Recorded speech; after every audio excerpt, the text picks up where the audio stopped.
we do want to look around the world for opportunities for investment right now. We're talking about global risk, but we're also looking about opportunities in some of the frontier markets, lower profile, less liquid, developing markets that potentially can bring high returns. Our next guest manages a hedge fund that invests in frontier markets. He's Steve Mack, Managing Director of Frontaura Capital, aptly named firm here. Steve, where are you seeing the most opportunity right now?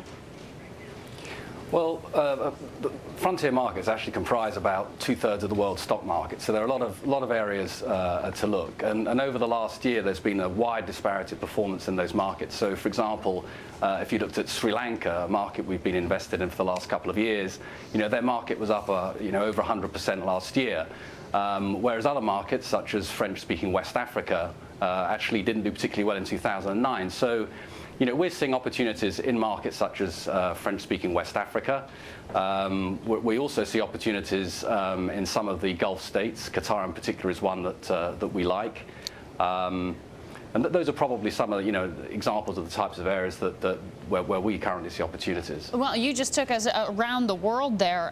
You do point out that a good percentage of the world's stock market is made up by these frontier nations, but they often don't end up in those emerging market indices that so many investors can buy through ETFs and the like. How easily can an investor access a market in Senegal? Well, the issue with frontier markets, whilst they're 2/3 of the world's actual stock markets in terms of market capitalization, they're probably about 3 to 4%.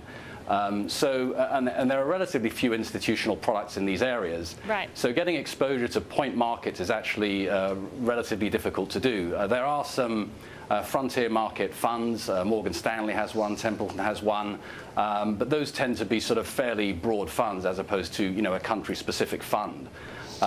There are some funds that cover things like the MENA region, but typically, individual country funds, especially for something the size of Senegal, that doesn't really exist.